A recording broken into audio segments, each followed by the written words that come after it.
I'm not feeling too well. I slept really badly. It is what it is. Top 5 games of the year. There is already a list on my Twitter, but I did a little bit of a revision. There is one game that got switched out for another one. But you'll see.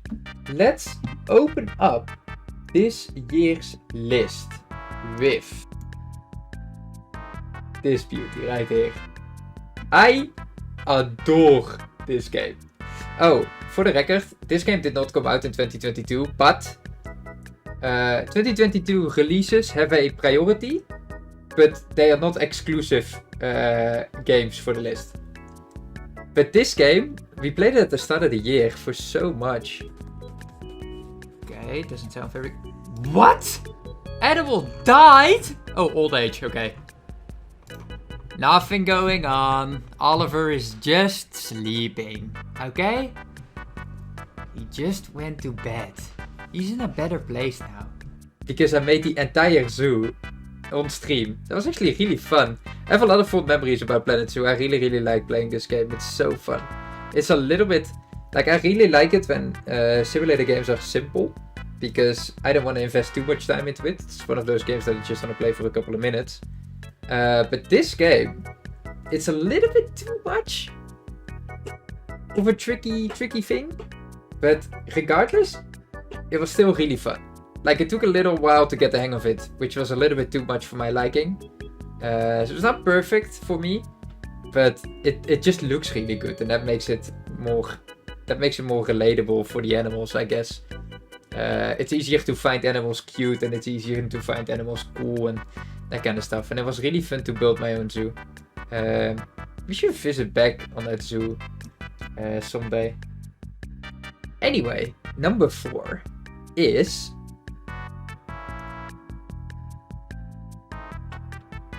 I am so sorry, but I had to do it.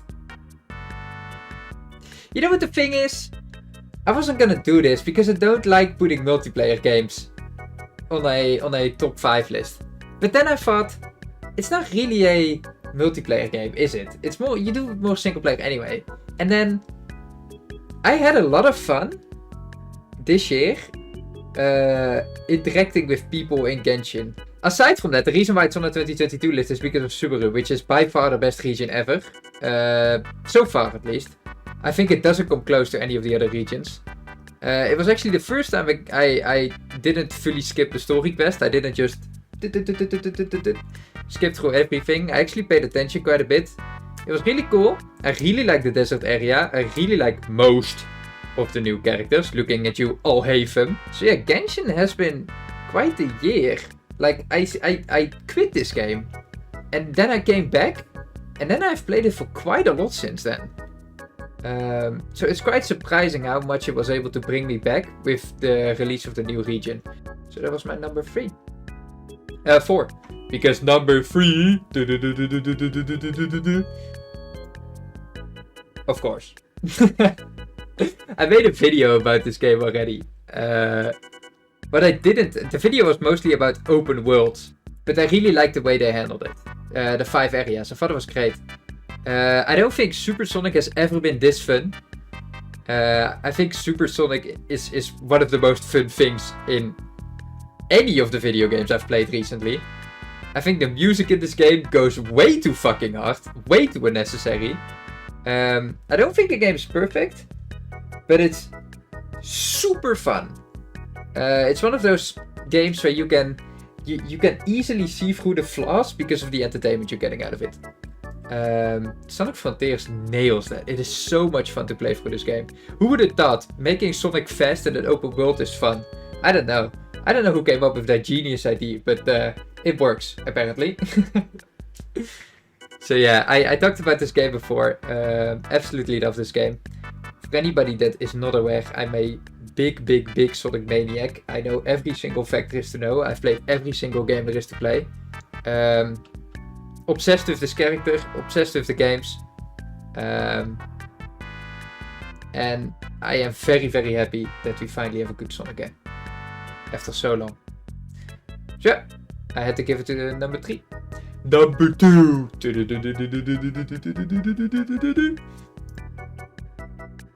If you haven't played this game yet, shame on you.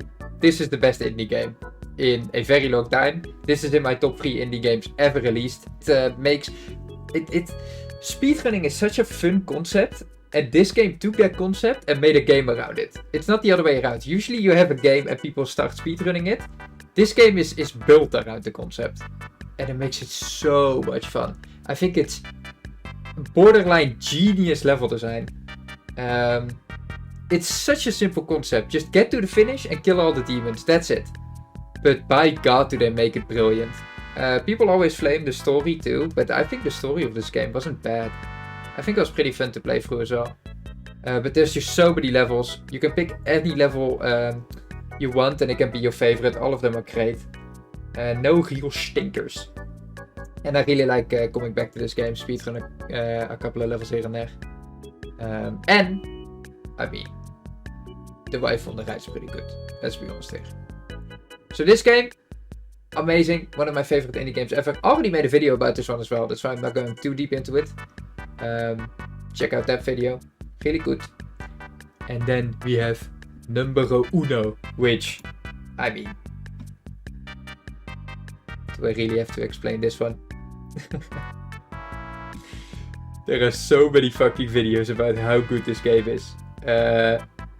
Yeah, I played all the Dark Souls games. I played Bloodborne, I played Sekiro. Never played Demon Souls, but I will in due time. Elden Ring, I don't think it's the best. I think Sekiro and Bloodborne are both still better. Still a really good game though.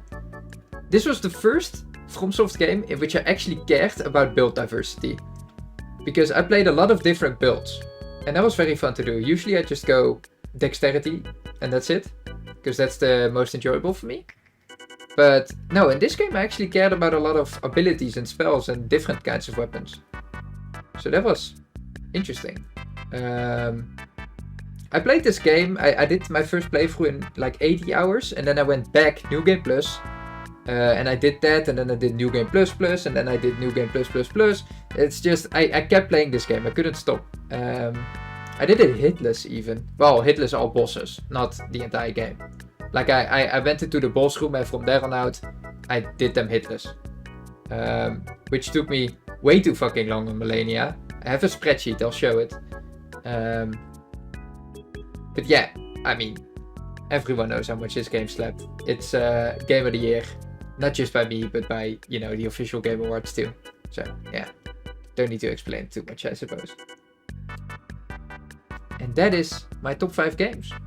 So, number 5, Planet Zoo. Number 4, Genshin. Number 3, Sonic. Number 2, Neon White. Number 1, Elden Ring. Makes sense.